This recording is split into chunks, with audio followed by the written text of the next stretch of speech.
Hey, everyone. Hey,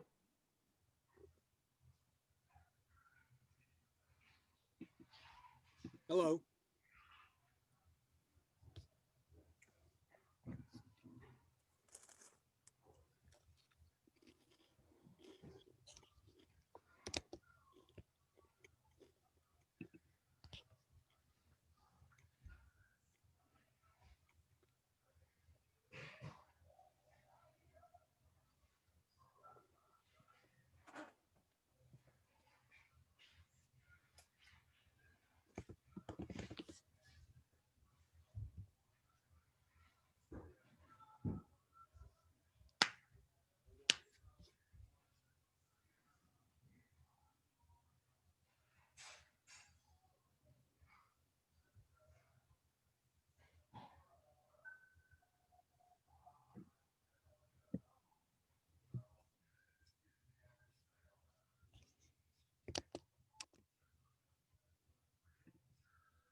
To the millions of you watching online, we're waiting for a few more board members to arrive. So hang tight for a few more minutes, I suppose.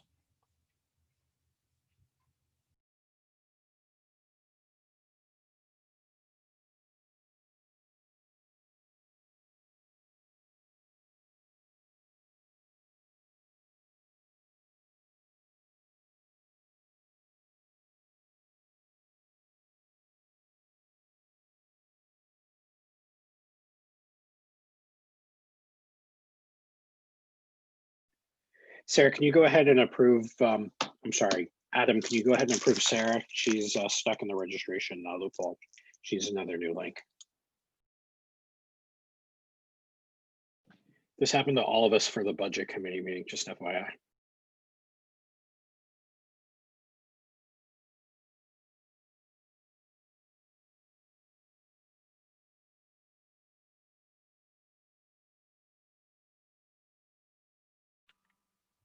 yeah, it was a little bizarre for the budget meeting because I did send out panelist invites and folks still ended up getting stuck in that registration process.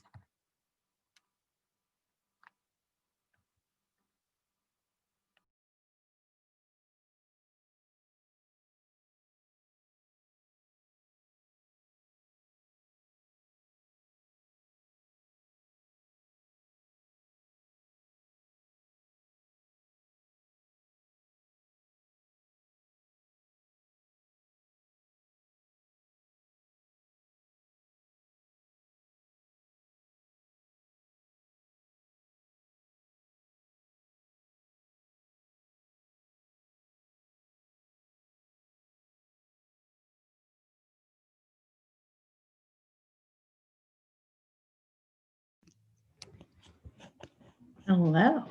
Hey, Sarah, sorry about that. Thanks for letting me in. Okay.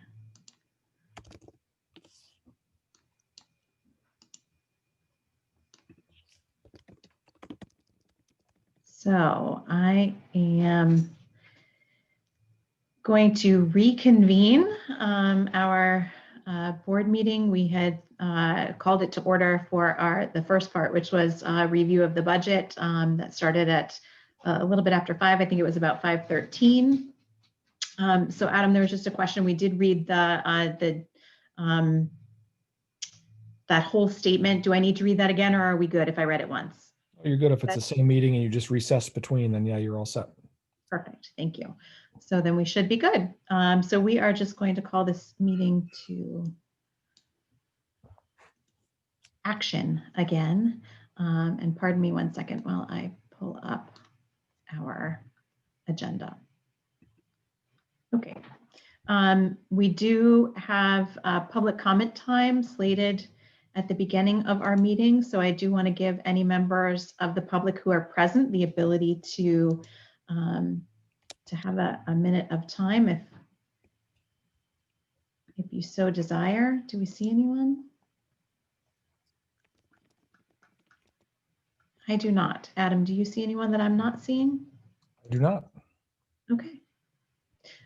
We will be having a second public time, so if anything comes up, you'll certainly be invited to join in again in the process. We're so thankful that you're here. The second thing on our agenda this evening is our consent agenda approval. We have 4 items on the consent agenda this evening: draft minutes from October 15th, the FY21 Capital Reserve Trust Funds. We have the March 2020 Treasurer's Report and the NIWA map assessment results from fall 2020. So I am just going to look to the board members to see if there is a motion to approve consent agenda items 1 through 4, or if anyone has anything that they need to pull and discuss.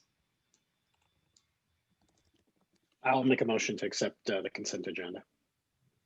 Is there any discussion on any of those items? I know the NIWA assessment was in there. We're good with all that. Okay, so do I have a second on that motion? I'll second. Thank you. Any discussion? Okay, hearing none, let's take a roll call vote. Mr. Eckhoff? Eckhoff, yes. Mrs. Hinckley? Hinckley, yes. Mr. O'Keefe? O'Keefe, yes. And Lawrence, yes. Thank you so much. Consent agenda passes. Appreciate that. We do have a first reading of the policy DID, which is fixed assets. We did review that at the SAU board meeting. It is a rather short one, so I would be comfortable accepting a motion to adopt that policy if there's no discussion.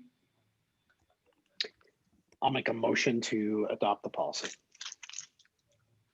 Do I have a second for that motion? I'll second. Thank you. Any discussion? Okay, seeing none, let's take a roll call vote. Mr. Eckhoff? Eckhoff, yes. Mrs. Hinckley? Hinckley, yes. Mr. O'Keefe? O'Keefe, yes. Thank you. So policy DID is accepted as written. We appreciate that. And now we are up to our board discussion of the FY22 budget. We are 11 minutes ahead of schedule. Thank you all for your wonderful timing. I appreciate you. So budget, we just came out of a little budget discussion and we are certainly happy to continue that discussion here. So Michelle, did you want to just give a recap of where we are with the process right now? You're muted. Sorry. I have to unmute. Sorry about that. We've held several budget subcommittee meetings and have gone through the budget in detail. There are a couple items that we wanted to take a closer look at, in particular in the food service program. We're doing a comparison of benefits and wage rates across the district as it compares to the Mont Vernon amounts. We also looked at the travel lines and are proposing a reduction there with greater use of remote access to trainings in the future. And I think other than that, there are really not significant changes. There are some items that are still open. We have the tuition agreement that is still under negotiation, the bus contract currently being looked at, and insurance rates from our property liability carrier to be finalized. So there's still some open items, but at this point, that's kind of where we are with review of the budget. Thank you. Did any board members have any questions or input or anything for Michele at this point? I know everyone has been pretty involved in the process, so I don't think there are any major surprises for us right now. I will say, just from, if I may speak, is I'm really impressed by our budget committee. I think they've done an outstanding job. The fact that they've stepped up, and are really, hitting this with the ground running under the leadership of Kim and her team. Just kudos to them. I'm very, very impressed. So thank you to them. I would echo that. I mean, I think it's been a very engaging process this year, and certainly our questions have been answered in a timely manner. And I feel like we're kind of scrubbing each line there to make sure that everything is where it needs to be. And I feel pretty comfortable with the process at this point. And I know we've got some outstanding issues, but I feel like we're right on track to make sure we get those answers. So I certainly appreciate that and appreciate everyone who's been involved. It's a lot of meetings, and thanks for the hard work. Mr. Eckhoff, did you have anything that you wanted to add on the budget at all, or Jess? No, if anything, I offer an apology because I know I've missed a couple of the engagements on the budget process. So again, I'm on the learning curve cycle of this whole process.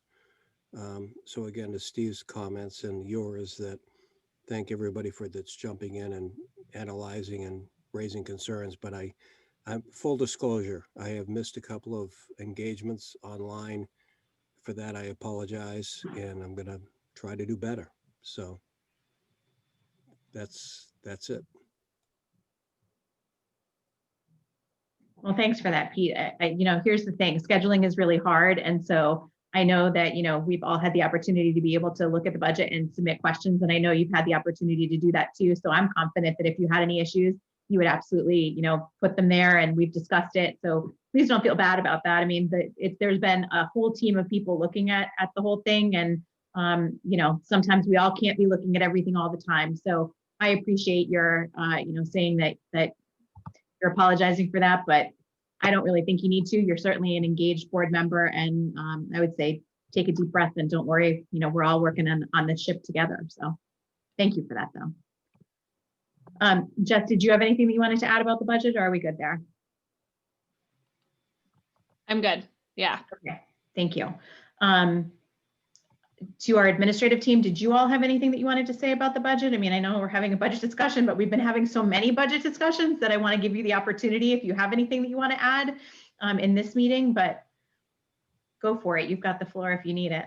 Well, we're all set. We appreciate everyone's time in reviewing it. I know this is part of the extensive review process, and it's helpful. And we're happy that it's going so well. Yeah, I mean, just so the public understands, if anyone is watching us this evening or catches the replay, there have been many, many meetings discussing the budget. We've had, we've been in this process for the better part of what, 4 to 6 weeks at this point. And the town budget committee has been very active in reviewing. Your school board has been very active in reviewing, able to submit comments. All of the administrative leads have been presenting, to their particular accounts. So it's been a very informative process, and I feel like everyone's very aware of what's going on. So if anyone has any questions about that, there's certainly the ability to ask and dive in, because we're in the weeds with that. And we thank you so much again for engagement in that process. Okay, so hearing no major discussions on the budget tonight, which I'm actually pretty proud about that. So thanks all for that engagement. I do want to say that we have an addition to our agenda this evening. We do have Miss Amy Facey with us this evening, and she is going to present on behalf of the Joint Facilities Committee in Amherst. She has a short presentation that she'd like to share with the board. There was a presentation also, I believe it was last week, that everyone saw this larger presentation. So she's going to give us kind of a summary so we can get a better feel for that. Without further ado, Miss Facey, if you're ready, we'd love to give you the floor, and we thank you so much for being present this evening to guide us through. Absolutely. Hi, everybody. Hi. It's nice to see you here. You too. This is kind of fun. Welcome. So yeah, typically our community member, Shannon Gascoigne, who's our vice chair, does this presentation, but she wasn't able to be with us. And Lance Whitehead, who is the principal at La Valley Bresinger, also typically joins us, but he wasn't able to come either. So Ann Ketterer, his associate, is here as well. So Everyone. yeah, so before I get started, I had sent out the revised presentation to Sarah, and I wasn't sure if you had all had a chance to look at that, or if you wanted me to go through that tonight. I just wanted to, I don't want to burden you with too much information. I know you had a presentation at the SCU board, but I also want to make sure I cover everything. So it's really up to you. Sarah, did you want me to kind of slide through the slides? I think that would be helpful. I mean, I think just Okay. if there's discussion, I think it would be helpful to just, put that out there so we're all on the same page. And Okay. if you don't mind. No, not at all. I just wanted to make sure that, I didn't overload everybody. So, all right, so I will go ahead and share my screen. I should hopefully have the ability. Okay. So can you all see my screen? Great. Okay. So, so just by way of a brief backup, as you know, this committee was originally commissioned in the fall of 2018, worked through the spring of 2019, reconvened again last December, and since that time has been meeting diligently monthly as a full committee as well as smaller subcommittees. So tonight we're going to go deeper into the process that we took to arrive at our recommendations and how we reviewed the numbers and what those numbers mean. As you know, we have lots of committee members, board members, community members. I won't go too deep into that. So here's a brief summary of the school building requests that have taken place over the years. So when the Facilities Committee was first commissioned, they took some time working to understand the history of the buildings. And this slide highlights the requests for new construction, major renovations, and additions. And you'll see that shortly after Wilkins opened in 1967, a 14-room addition was needed almost immediately. So we've grappled with the need for space essentially from day one. You'll note that large-scale long-term projects to address our buildings have been on the ballot multiple times over the last couple of decades. The red X's indicating rejection of ballot measures, while the green indicates support. The projects supported in each case were scaled back from their original request and intent in an effort to garner voter support. These compromises made to gain support often produced short-term 10 to 15-year fixes and relied on the use of temporary portable building solutions, which we still see at Wilkins today. The recommendations we are proposing are solutions that will endure 50 plus years and do not rely on temporary Band-Aids like portables. Should we choose to commit to this path, a significant amount of support and commitment will be required on the part of our community. And as we will demonstrate, the maintenance needs and space challenges will continue to exist, and the costs to address these needs will escalate if we ignore this. We believe it's prudent to put forth our recommendations as a long-term solution. So as a reminder, when looking at the existing conditions and developing plans for the long term, we reviewed class size targets and state rankings, along with district enrollment projections. As you are aware, pre-COVID, the district had some of the highest class size ratios in the state. It is noteworthy that due to COVID and inclusion of the distance learning model, our district has been able to hit class size targets. The only reason we're able to do this is because we're offering remote instruction, which is not ideal. The ultimate goal, of course, is for all of the students to be back in the building as soon as possible in appropriate sized classes.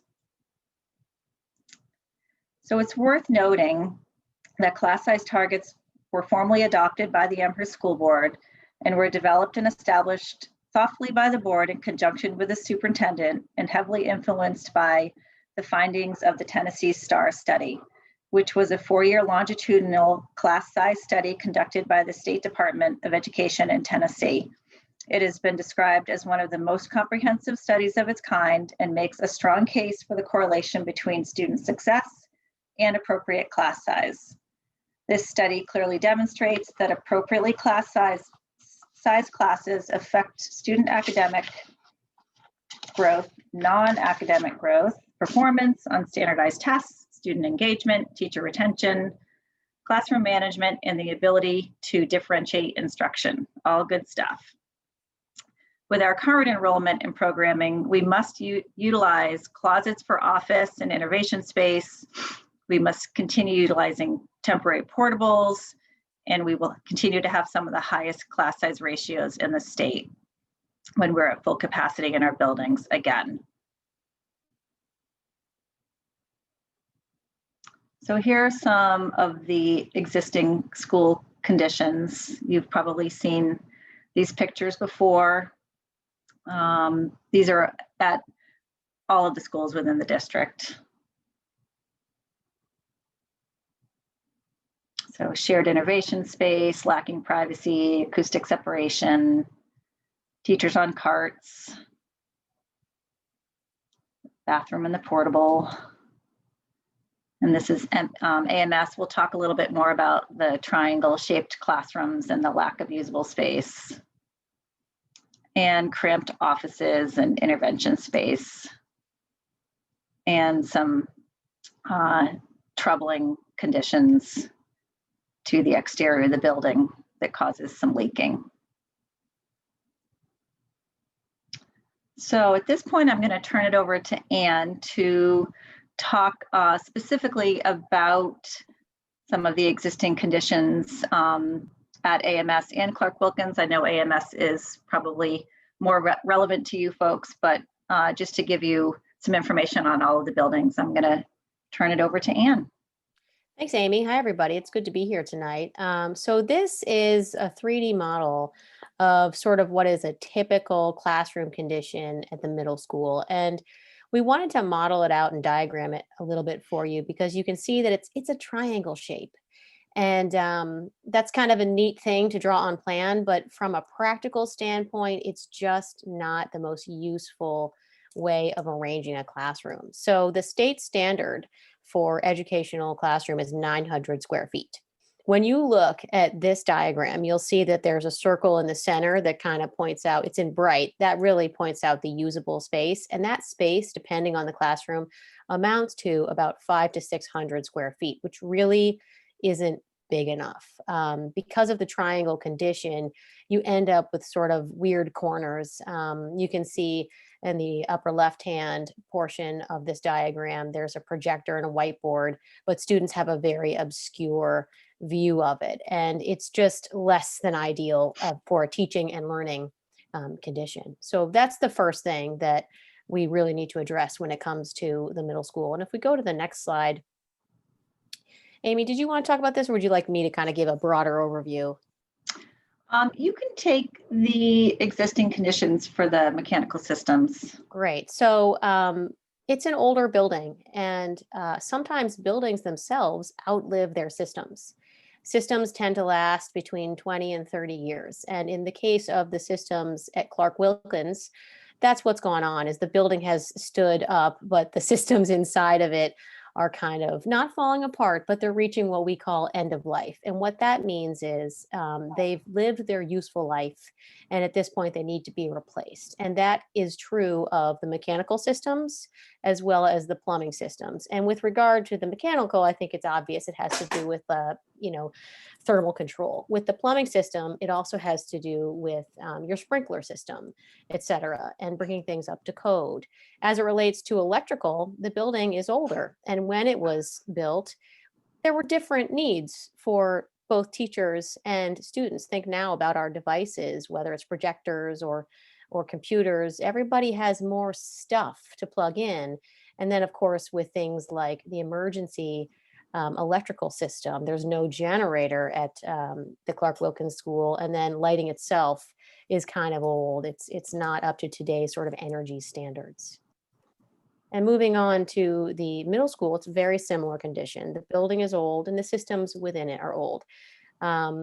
Your existing mechanical systems are actually something that we don't even use in schools anymore. And in speaking with Roger, we understand that they're functioning today, and he thinks that because he's excellent at his job, he can get probably another 5 to 7 years out of them, but that's really the max. So the community is looking at a pretty serious investment in the mechanical system at the middle school in the not too distant future. The good news, if we just go back one really quick, the good news is that your boilers are pretty new, and that's something that will last you for probably the next 15 years. Thanks, Amy. And then looking at the existing conditions of the mechanical, moving on, we see that your water system is adequate. So that's good news, but that much like that Clark Wilkins School, the electrical does need a pretty substantial upgrade, just because we teach differently and kids learn differently, and there's new environmental standards.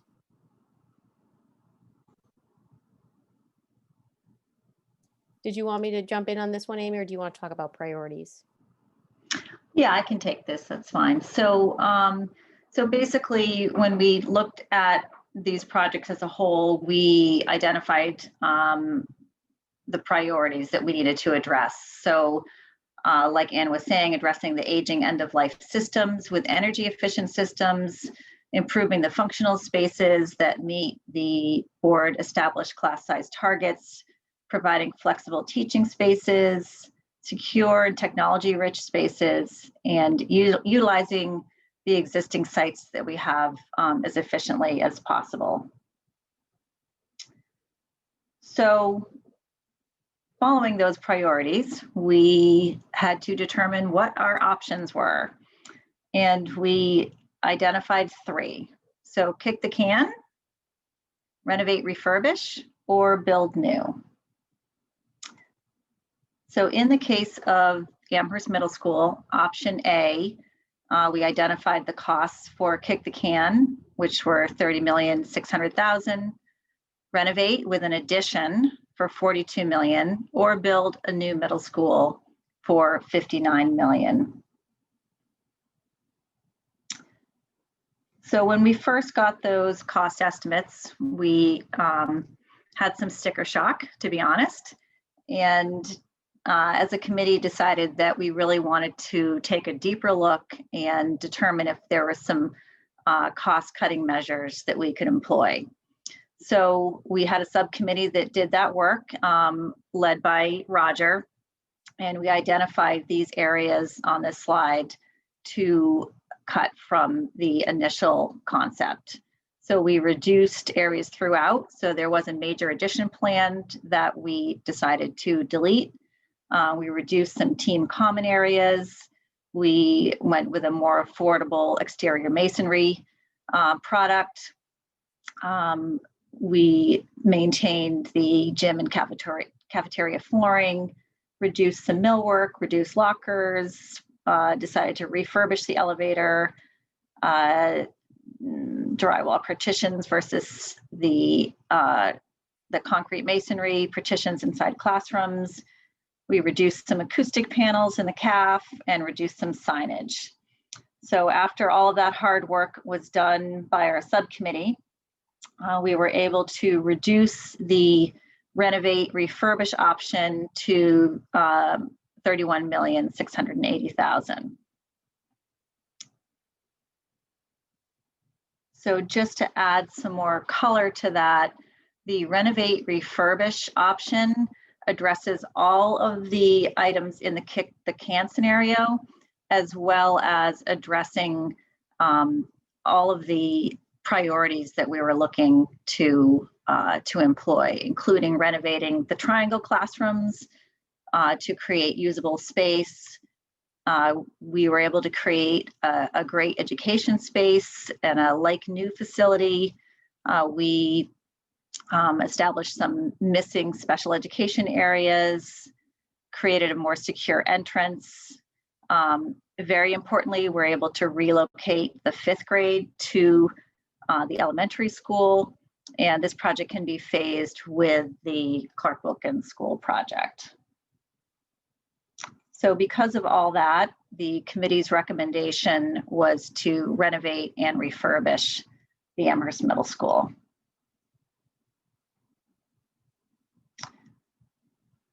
So as I stated, the main reasons were that we created a like new facility with the appropriate size classrooms and addressed the aging and end of life systems, but also, and I'll just go back quickly, you can see the cost comparison between the kick the can and the renovate are not off by that much.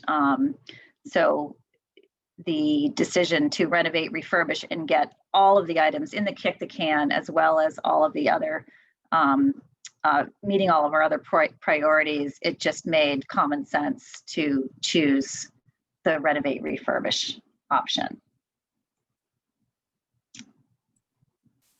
All right, so this is the existing AMS floor plan. So I'm going to turn this back over to the expert to walk us through what some of the changes are what they look like in terms of a floor plan model. Yeah, thank you, Amy. So when we look at your existing middle school, there's really 3 pretty critical things that I want to point out. And then we'll talk about how the renovation would address that. So the first thing is what we talked about earlier, and that's the oddly shaped classrooms and how inefficient they really are for the learning environment. The next thing, and that's the color, if you look at the color orange on this diagram, you see it's sort of sprinkled around, and that's your special education space. And there's a couple of things about that. Number one, the special education program, not just in this community, many communities across the state and the country, the way we teach special education has changed over the years. And the space that we need to do that oftentimes just wasn't designed in these older buildings. And so what has gone on is the special education department has had to take over spaces that really were not intended for learning environments at all. And so you'll see the special ed, which is in orange, it's kind of scattered around. It's not perhaps put in one consolidated department, and it's in areas that are sort of internal and meant to be more of storage maintenance areas, not adequate for special education. And then the last component is, if we could highlight, just Amy, just roll your cursor over that main office. You see where the main office is? It's that green area to the right. The main office is not directly adjacent to the main entrance of the building. And that was fine at the time that this building was built. But in today's world, we know that a big part of security is understanding and keeping track of the people that come and go from your building. And I'm talking not so much about teachers and students, but about visitors. And so if we go to the next slide, Amy, this is the proposed renovation. And so I'll start by pointing out the modest addition that we're proposing is exactly, yeah, right there. It's moving the main office so that it's next to the front vestibule, so that the sequence of entry for a visitor is you get into the vestibule, but you're not allowed to get into the building. You have to go check in at the main office before you can then advance into the building. And so it's a very safe way of organizing that sequence and maintaining your school to know who comes and goes. And then if you look at the the special education, that's the orange, you see that it's much more organized. It is around the building, as it should be, because pretty much we've developed teams, and it's really good to have sort of a resource room on each team. And then looking at the education spaces themselves, you see that we have gotten rid of those triangle classrooms. And one of the things, the biggest things about this renovation is that we're creating teams, and the team spaces have actually 5 classrooms instead of 4, which means that as your community fluctuates, maybe some years you have large enrollments, other years you have smaller enrollments, the flexibility of having that 5th classroom allows you to fluctuate with the enrollment. So for one year, it could be a classroom, while the next year, maybe it's a foreign language. And so that's what we've done there. We've right-sized the classes, and then we've created these team environments that have both foreign language and special education, as well as creating that super important, safe vestibule at the front. Do you want me to jump in and do these, Amy? Yes. Okay, so if we look at the middle school, understanding what's existing and what's proposed, what's the real difference? And this is a really important point to make. So you see that the existing middle school is actually 31 classrooms, and the proposed is 30 classrooms. So the question is, how do we do that? How do we create more space for students but fewer classrooms? And the simple answer is by moving the 5th grade out of the middle school and into your primary school, you're creating space to grow as a school within the confines of your existing building. So that's the biggest move, is that we're giving you more classroom space for grades 6, 7, and 8 in the middle school, and we're removing the 5th grade. So, and one of the best things about that, and actually maybe Amy, would you go back up to slide 26? I realized there's something I forgot, is we're creating some really nice common spaces. You can see at the center of the building, yep, right there in that sort of beige color, that's all opened up. That's sort of a learning commons, open, usable, flexible, adaptable collaboration space for the kids. And if you go one slide further to 25, so back rather, you can see it used to be in your current existing conditions, it's educational spaces. So we were able to push the educational spaces to the perimeter of the building, which is great because windows, and then take that space and give it back to the students and teachers for a learning commons, which I think is pretty exciting. And so if we go back to slide, I think it was 28, yep, we start talking about the common area. So the center of the building, a big common area. We're also integrating special ed, as I noted. We're creating small group learning areas on each team. We relocated the main office. I'm just reiterating on this slide what we talked about on the floor plans. And then the big ticket items, and that's probably on your mind, which is like how come the renovation and the kicking the can option are the same. Both are addressing the big things like HVAC and electrical, and bringing everything up to sort of today's standards.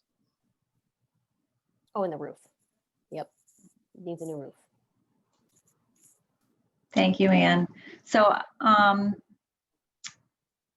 Sarah, would you like me to go through the Clark Wilkins? I know it's not as relevant to you folks, but I'm happy to run through this section. Yeah, if you just want to give a quick summary, it may just be a benefit if, you know, Okay, sure. The board may understand, but for the community to understand just the scope of what your process is in Amherst, I think it would be helpful. Okay, absolutely. So yes, so we really went through the same process in determining our decision for Clark Wilkins, and looked at a kick the can, renovate, refurbish, and build new. And these were the initial costs that came back to us. Again, sticker shock. So went through the same process with Roger at the helm of our subcommittee. Went through some taking a look at what we could cut to come to a more refined budget, and landed on a $66 million budget for building new. And similar to the Amherst analysis, you'll see that the renovate refurbish budget is very similar to the build new.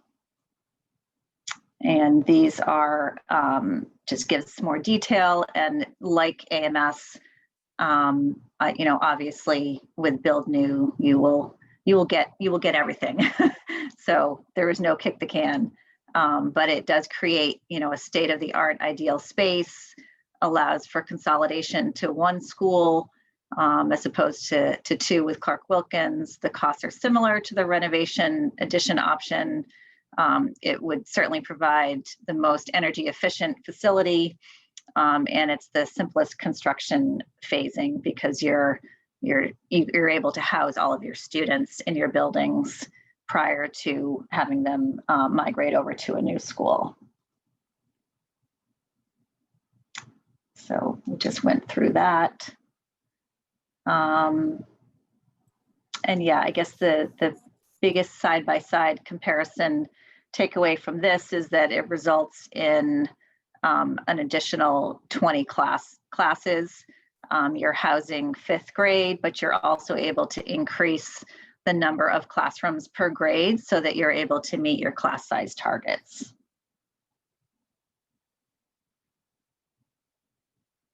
And you can see by adding the additional square footage. And this, and you can maybe touch briefly on these, the conceptual designs.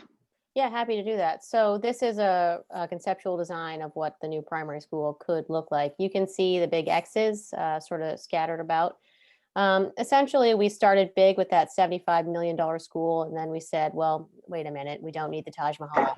And we wanted to make it a more manageable number for the community. So that, we started looking, there was a subcommittee to look at ways that we could bring the scope into what was more appropriate. And so some of the things we did is, you can see that giant canopy. We reduced the size. We don't need a big canopy.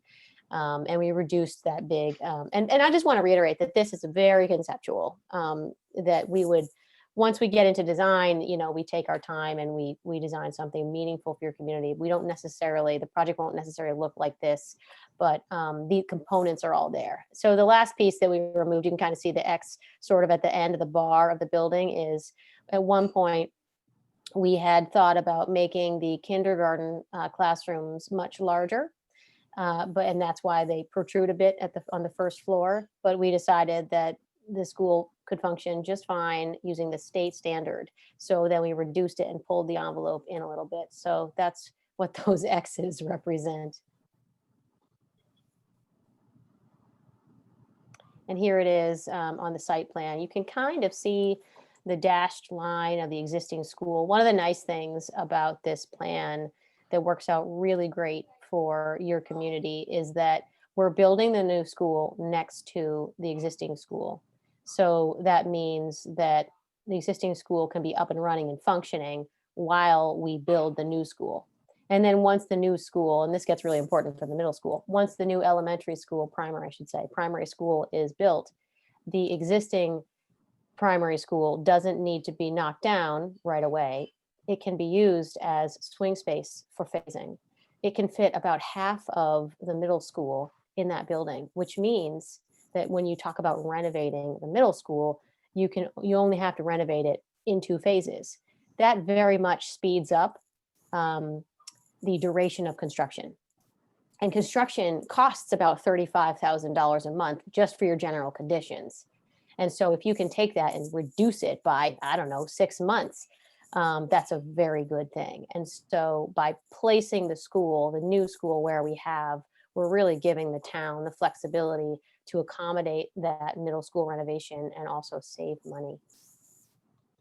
And here it is. This is the floor plan. Again, very loose concepts, but basically what you have is you have your more public things like the gym and the cafeteria and the front offices in that front floor plan on the left. And then when you get into the dark blue, and then when you get into the light blue, that's the classrooms. They have some nice common areas for some breakout group learning, but that it's pretty standard classrooms built as teams.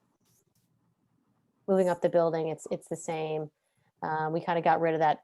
I think we got rid of that giant skylight, but I think it's still in this diagram. But you can see it's 3 stories, a very, very standard design for New Hampshire, and it's just a double-loaded corridor with classrooms, but the corridor itself can have a multi-purpose, multi-function space, which could be pretty great for the kids.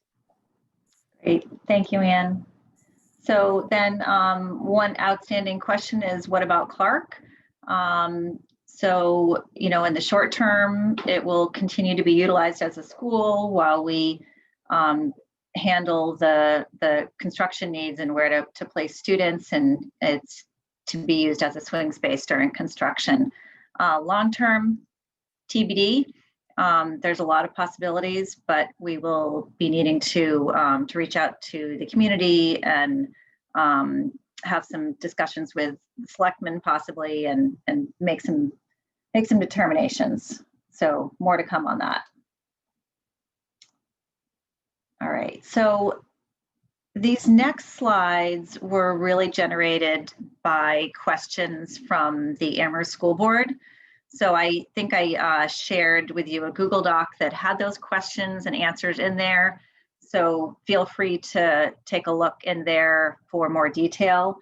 But basically, the rest of these slides are answers to those questions. So there were questions about the average lifespan of the school building and how it varies by system. Wilkins is 53 years old, AMS is 48 years old, and they both need renovation to remain in use. The proposed buildings that we are looking to either renovate or build are targeted to have a lifespan of 50+ years. What is the projected tax impact for an average home in Amherst? And projected that we're looking at right now is roughly $1,000 per year or $3 a day.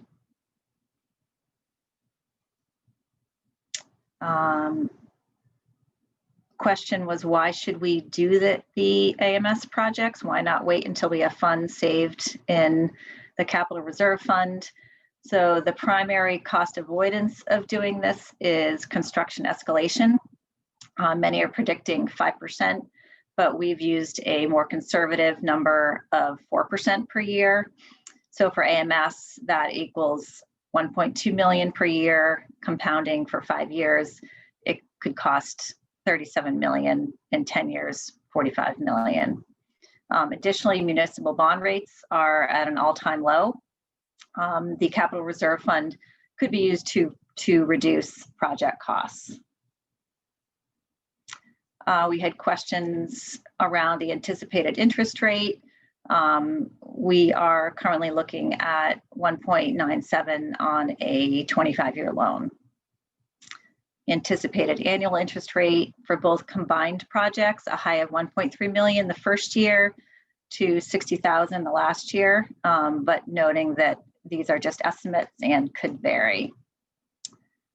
The anticipated schedule of borrowing for this project is a 30-year amortization with a sale of about 6 to 9 months after the vote. This question comes up a lot. Are we able to apply for state aid? So we can, once a shovel-ready post-bond approval and when designs are pretty close to being complete, we're able to do that. The application deadline is likely to be January 2022 and wouldn't be awarded until July of 2023. And this program requires a successful bond vote before you are awarded any funding. So this is certainly something that we want to look at, but unfortunately not able to make any guarantees in this regard. All right, Anne, do you want to talk about the energy costs, potential saving and energy modeling that you folks will do post-bond? Yeah, sure. So essentially, what your building does right now is you spend $1.64 per square foot per year. And what we want to do is just put that in context for you. So in the US, on average, schools spend $1.50 per square foot per year. So right off the bat, what we see is that for the space you have, You're not doing too bad, but you really are you're not performing, or you're overpaying. They're one and the same for what you have. So you could do better. And that's because your systems are old. They're approaching end of life. They were installed at a time when, efficiency just wasn't as important in sustainability. So what we do now when we design a new building is we actually take energy into consideration. And so we work with our engineers to do an energy model, and we create a target or a goal. So our goal is not just $1.50 per square foot per year, but $1 per square foot for a year. And this kind of work is something that we would do for you after the bond vote. And once it advances into a real project, we would do this kind of energy modeling and work with our engineers to get that cost down to somewhere around $1 per square foot. So if that makes sense. Thank you. Yeah, and if you could take these next two slides as well. Yeah. Yep. This gets a little complicated. So follow with me though. You guys probably noted when Amy talked about the cost to kick the can and the cost to renovate, and they're basically the same. The cost to renovate is what, about 1 million more? That seems crazy. And the question is, how can it be that kicking the can is the same as renovating? So I just want to break that down really quick. And it starts with timing. Amy mentioned something really important just now, which is inflation, because every year the cost goes up and it costs a little more. So that first line item up there is deferred maintenance. So if you take 20 years to do this work that needs to happen, you're going to pay a little bit more every year that you put it off. So just keep that in the back of your mind. Some of the other ones on this list are pretty obvious. So a roof costs $450,000. That's just what it costs. Security systems, those upgrades, that 217, that's what it costs. Paving, 515. And then we see a huge number, and that's the full MEP replacement, $15,313,000. And you might ask yourself, but hey, boilers cost $100,000. How can that be? Well, let's break it down. When you are installing a brand new system, so you're taking those unit ventilators out and you're putting in proper ducted HVAC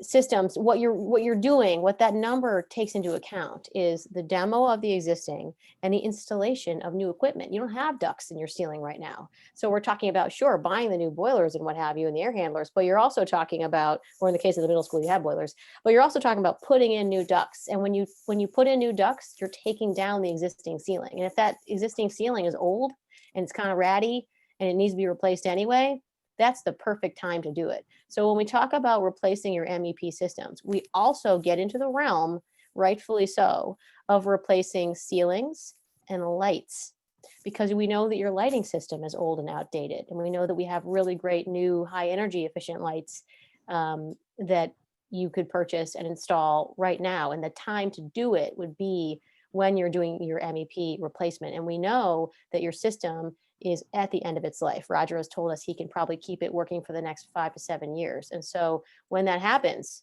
when it's time to upgrade from the unit to a full ducted system, you're going to end up paying for the demo of the existing, the installation of the new, which means all the ducts, and also upgrading your ceiling and your lighting. So I hope that makes sense. I'm happy to answer questions if anybody has any. And then of course, windows are very expensive. Plumbing, that gets expensive as well. And then food service, your kitchen is kind of old, food, $350,000. That's everything that goes into a fully functioning kitchen that feeds hundreds of students. So that's how that number got to be that high. And it's the other thing to remember. So this list just continues, is portables. If you were to take the 5th grade out of the middle school, you have enough space for those students. And then if you were to build a new primary school, you would no longer need to pay for affordables. But if you do not proceed with these kinds of renovations and building a new primary school, then given your enrollments, you're going to have to invest in portable classrooms, which are not cheap, and they're not a very cost-effective solution. So portable classrooms for 20 years are $30,000 per room, and if you need 6 rooms, you can see that adds up really fast. plus you have to pay for the setup and breakdown, which is that $372,000 number. So it all adds up quickly. And at Clark Wilkins, it's the same kind of calculation with deferred maintenance and the security systems. Again, with the MEPs, it's time to upgrade those systems. Windows, very expensive. Plumbing, food service. Again, it's the same thing. You have even more portables. You have 20 classrooms at portables, and at $30,000 per year per room, you can see that number adds right up to $12 million pretty quick. And then obviously the cost of setup and breakdown. So all of those expenses were rolled into that calculation where we showed you, I think for Clark Wilkins, the kick the can cost was $23 million. This is where that number is derived. Great, thank you, Anne. I can't see if Brian Coogan joined. Can you see if he's on? Oh, he is. Okay, great. Okay, so Brian is going to talk us through the long-term strategy in terms of finance. Sammy, hopefully everyone can hear me. So when we took this process on, one of the key elements that the group wanted to really focus on was the strategic lens of how this is going to impact the community. You know, not this year, not next year, not 2 years out, but really what's the next 20, 30, 50 years look like? And to do that, we really need to be considerate of the tax implications for all the residents, understanding how, you know, variability in a tax rate can cause, you know, unrest in the community. It's difficult to manage and budget for. It's difficult for a resident, let alone the community. And then we really need to really try to determine what's the right balance between, you know, the bonds, construction costs, the timing, the sequencing, to make sure that we had the most encompassed view for that long-term strategy that the group was looking to set out. So Ian, if you go to the next slide, please. Probably two more slides. I don't think Adam has the debt calculator. I don't. Yep. Adam, you're on. You're muted. Stop sharing. I'm aware I'm muted. I'm not ready to talk. Do I need to stop share? Yes, you do. I'll take it over. Oh, there we go.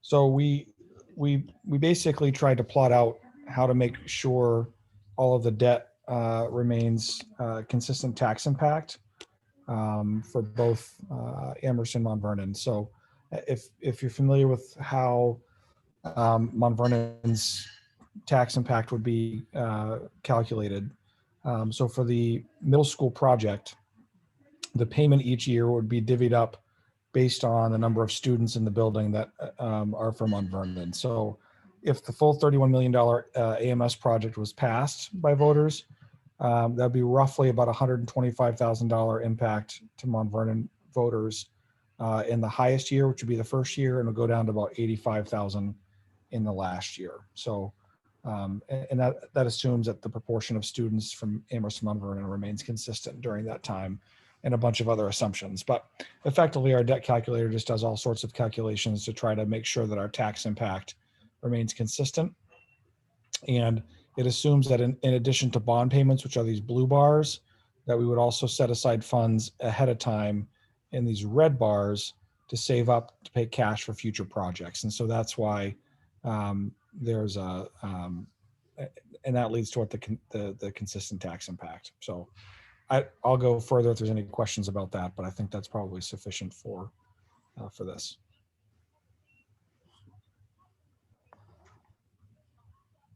Do I need to share again? Yeah. Yeah. Okay, hold on. Okay. All right, and then our final slide just brings us through a post-bond timeline, and Anne is going to walk us through that. Yep, I don't actually see the screen. Do you all see the Oh, screen? I'm sorry. Hold You're on. not sharing that, Amy. Yep. I want to There make we sure go. I don't get any of my dates wrong. It's easier to have the visual. Okay, so I think, you know, the thing we want to impress upon you is that construction, it's very time consuming from the time that, you know, the vote is passed, which we would hope would be March of 2021, provided it moves forward. The final project wouldn't be done until 2025. So that seems like a super long time, but actually there's a lot that goes on. So beginning in March 2021, what happens is the next step is the building committee starts to form their boards and leaders, and the citizens are informed. And then basically the building committee assembles, and the architects get to work, and we start developing ideas and with our consultants, et cetera. And we start designing and we start really working. And you know, there is an option where we are able to get some of the packages out early. So that would be like your site packages, so that in the spring of 2022 we could break ground.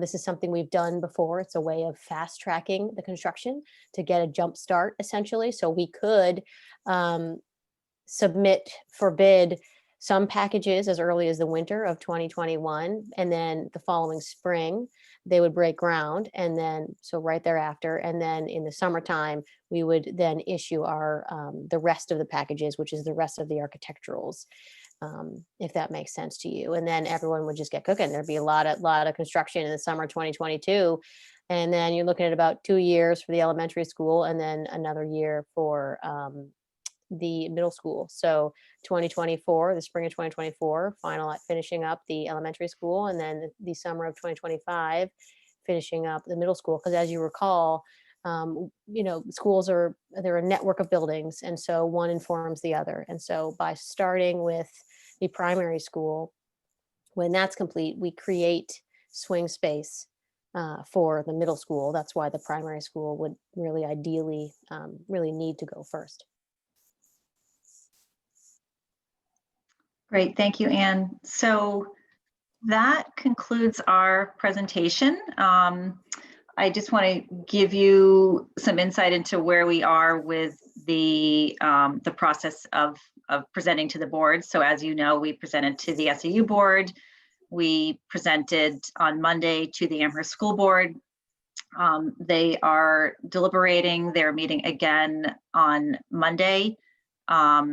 And then I believe they have another board meeting in December. So not sure when they will be making their decision on whether to put our entire recommendation on the ballot or break it into two, or what their plans are. But our recommendation was to do both of these projects as one bond for some of the reasons we discussed, and including some economies of scale and some pricing bargaining power that we will have with doing a larger scale project.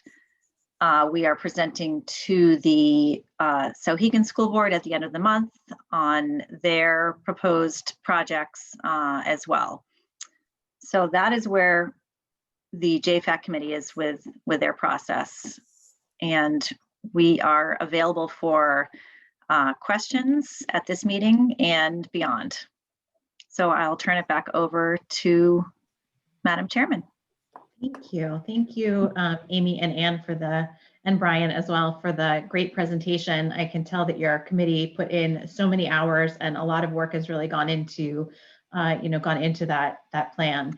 I think the big question, if anyone is, I don't know if we have public attending, but if anyone's watching on Facebook or catches the replay of this, the big question is, why are we talking about Amherst facilities in a Mont Vernon board meeting? And the basic answer to that is because, number one, our students do go down to the Amherst Middle School for part of their educational experience.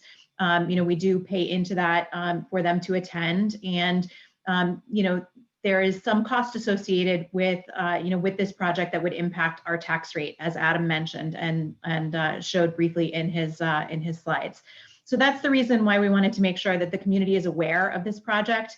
There's certainly a lot of benefits to taking care of the facilities from an educational standpoint and from a community standpoint, but from the Mont Vernon standpoint, we just want to make sure that everyone's aware so that we understand when we start talking about the tax implications, what we're talking about and why. So thank you all very much for coming in and presenting, and it was very informative and very thorough, and I think it gives people in both communities a really great understanding of what the plan is and the timeline. I think that's very helpful. So I just wanted to open it up to any of my board members to see, does anyone have any questions for the presenters this evening? Is there anything that you're looking for clarification on, or anything that you'd like to add? Again, I'm looking at the Hollywood Squares for any semblance of a head nod, or Mr. Eckhoff.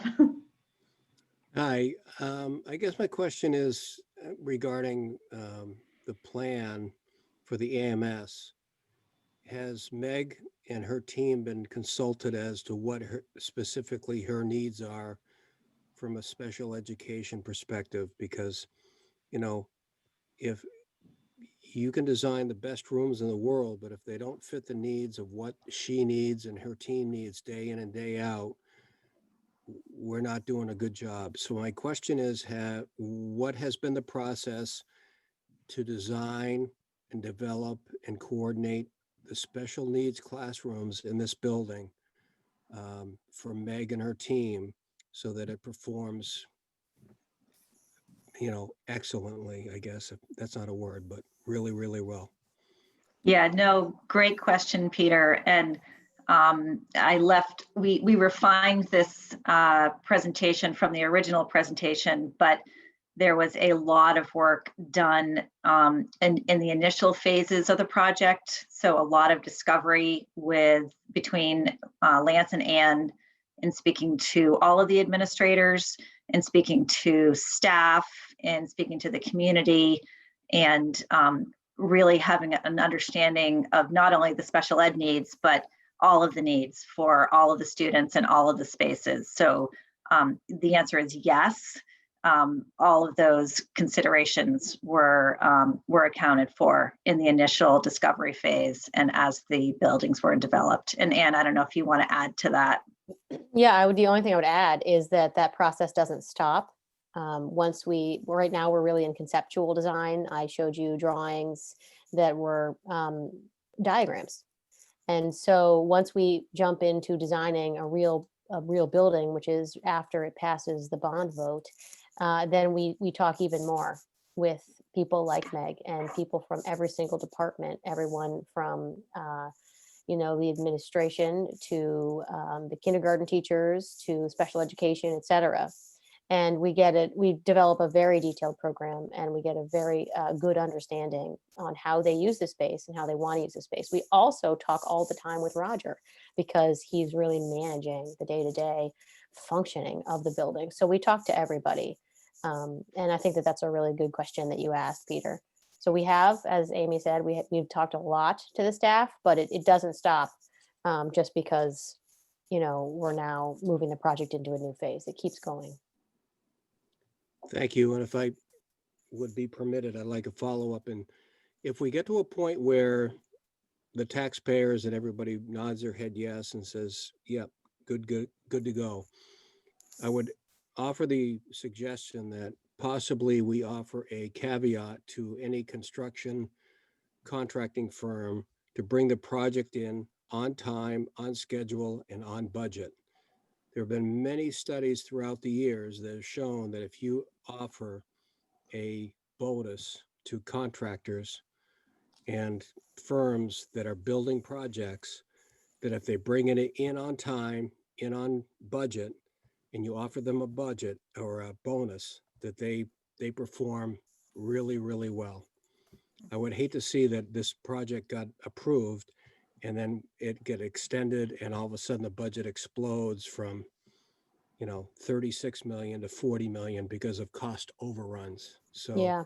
just a quick thought that if that can be built into the proposal, I would encourage that we explore that opportunity. I'm pretty sure that's something that Adam would take pretty seriously when he considers what kind of construction delivery method that he would go with and what the contract entails. So thank you, Peter.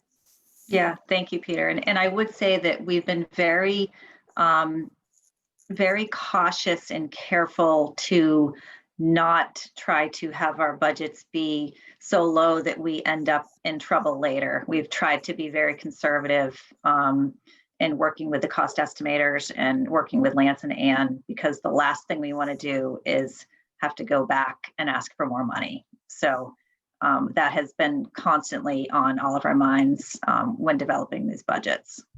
And LaValle Brensinger has a track record of doing just that. We don't, we work very hard and always with cost estimators to not have what you described happen. So.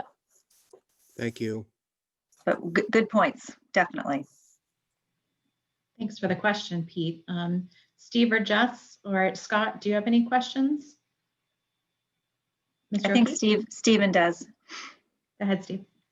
Thank you. First of all, Amy, thank you very much for coming tonight. And I know you know, but we have no regulatory oversight, no approval process. Literally, we're just the customers here. And I want to thank you and your team for taking the time out of your night to at least share some of the insights and behind the scenes specifically to the middle school. So thank you for that. Of course. I've got a couple of questions with regards to the Mont Vernon side of this. And Adam or Brian, I don't know who is better positioned to do it, but Adam, you spoke to the balloon payment in year number one. I'm very familiar with how municipal bonds work. You estimated that roughly about $120,000 based on the tuition agreement for us. Is that based on the fifth grade being in there, that calculation? Because I know it's a student ratio percentage calculation. So are we only including the 6th, 7th, and 8th grade in those numbers in our current population of that building? No, that's a great point. I actually just took the number of students we have today in the Amherst school divided by the total number of students in the school today. So if fifth grade moved out, it would alter the ratio and perhaps increase the Mont Vernon cost. And so our cost coming into that, knowing the agreement like we do, because we're working on that piece, payment number one, in theory, is going to be greater than 120,000. Payment number two, what's the percentage decrease you're seeing between payment one and payment two on the amortization schedule? So the two numbers I quoted was the first year and last year. So was it the high number or the low number? Yep. Yeah, but is there a difference between like year 1, 2, and 3? Are we seeing like a 2% or a 3% cut? Yeah, let me pull up. I'll pull up the amortization schedule, and these are all estimates. I've been watching your videos pretty closely, and I know you have it. That's why I'm asking. That's awesome. Thank you. Yep. So here's what the typical debt schedule would look like for a 30-year bond. Unfortunately, I can't see that, my friend. Way too small. I'll zoom in. Here we go. Do you see what the decrease is there, Adam, or is that not something that you've got calculated? So the first year is about 1.475. Next year's 1.469. Okay, so it's negligible. Yeah. Okay. With regards to building state aid, so we only got that back just a couple of years ago. Do you know the appetite for building state aid at this point? So based on my own intuition of the legislative intent with state building aid, I think that they are prioritizing high poverty areas of our state because they seem to be targeting people with high, free, and reduced. With that said, the way they changed state building aid was that they were going to budget $50 million a year, and most of that would be coming up front, as opposed to in the past, it was they got a proportion got a 30% principal payment each year. So there's a big tail there of old projects that are being paid off. And so that $50 million that's available for new project is going up every year because of old projects being paid off. But with that said, it's anybody's guess what the legislature will do. Yeah. Did Bedford qualify for any state aid? Yeah, they absolutely would have because of when they built their high school. And Wyndham, when they built their high school, they get about $1 million a year in building aid. Okay.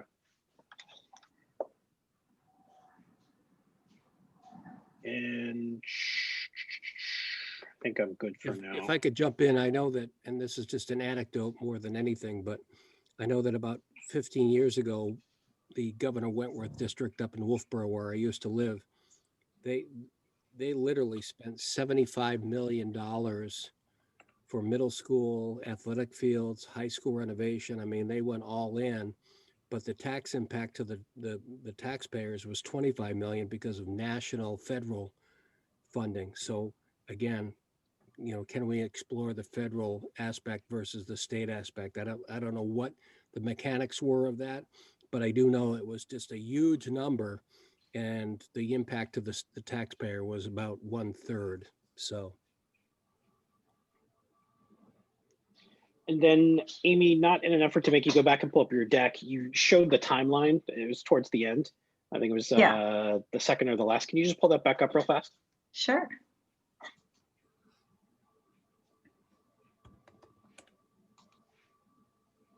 This slide? Yeah, perfect. And so Adam or Brian, when we take a look at, let's say, approval in March of this year in Amherst, goes out, you guys are putting it out to bid. The first bond payment on the middle school will be due when? In 2021? Or are we looking at 2020? Hold on, where's the middle school? I thought it was 2022. Is that right?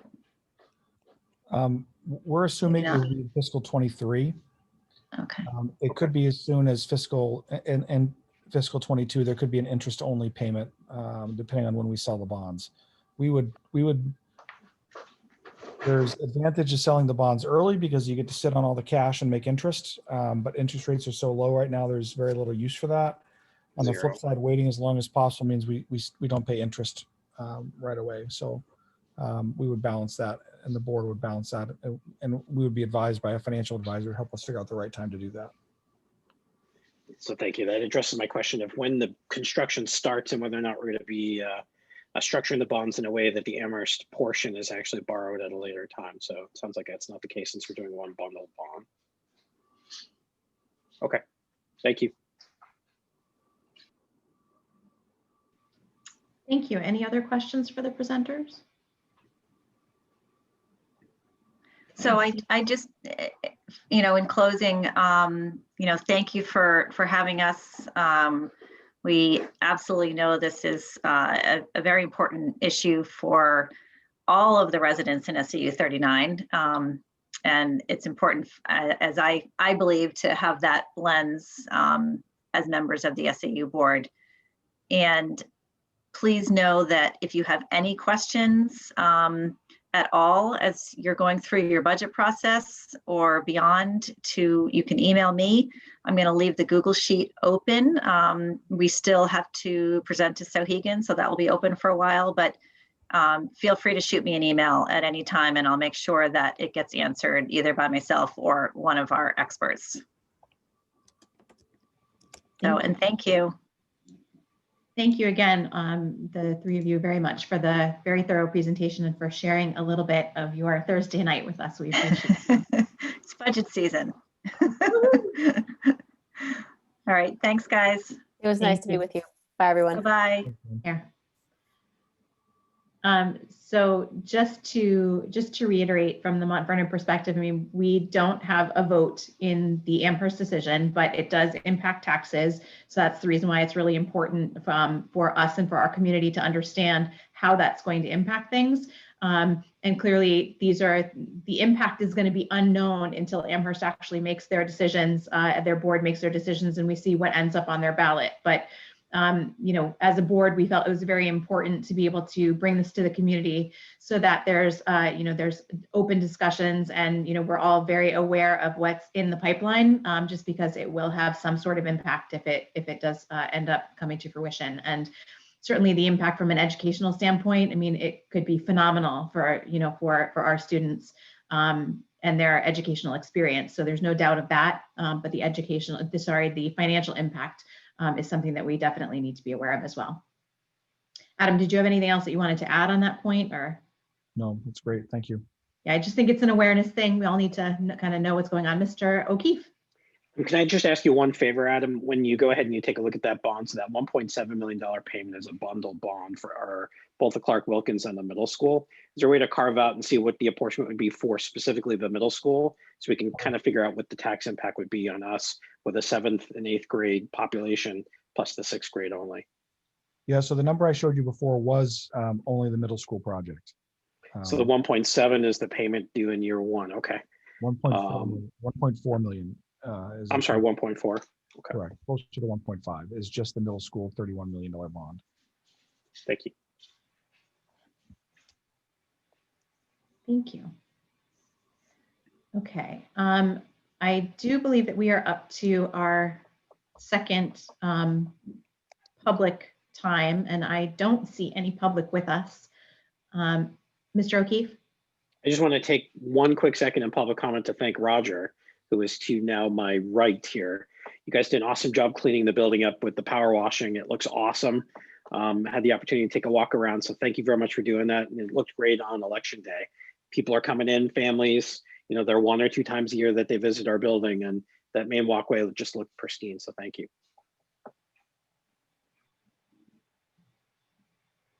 Yeah, thanks for all the hard work, Roger. I don't know if any other board members had the opportunity to look at the roof walkthrough videos and, you know, like in the roof and on the roof. Those were fascinating. I thought those were awesome from a maintenance perspective. Certainly as a board member, I feel very confident that you're doing an excellent job making sure that things are right on track. So I appreciate that. And it's very interesting when you can see things that you know exactly what needs to be done. So thank you for taking that extra step. No problem. Thank you. Thank you all. Okay, I still do not see any members of the public with us, so just know that if you catch this on the replay, we are always happy to have public in attendance and always happy to have your participation. We certainly welcome it, and we do our best to keep you informed and to keep you engaged. So maybe next time we'll see you here with us in person. Okay, in the meantime, I do think that we have a non-public discussion. So if there's no other, there's nothing else that we need to discuss in public, and I'm just looking to make sure that no one else has anything that they think we're missing. Thank you. Then I would take a motion to head into non-public. Mr. O'Keefe, Make a motion to go into non-public. do I have a second? Second that. We're going to duke it out. Mr. Eckhoff, I'll give you the second on that one. We need a roll call vote. Thanks, Roger. Bye, everyone. And just for Danae's benefit, what's RSA?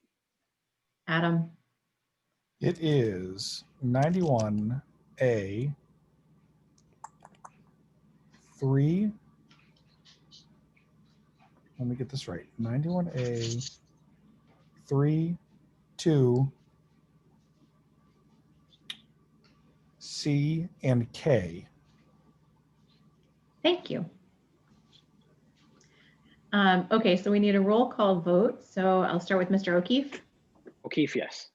Mrs. Hinckley. Hinckley, yes. Mr. Eckhoff. Eckhoff, yes. Mr. St. Dennis.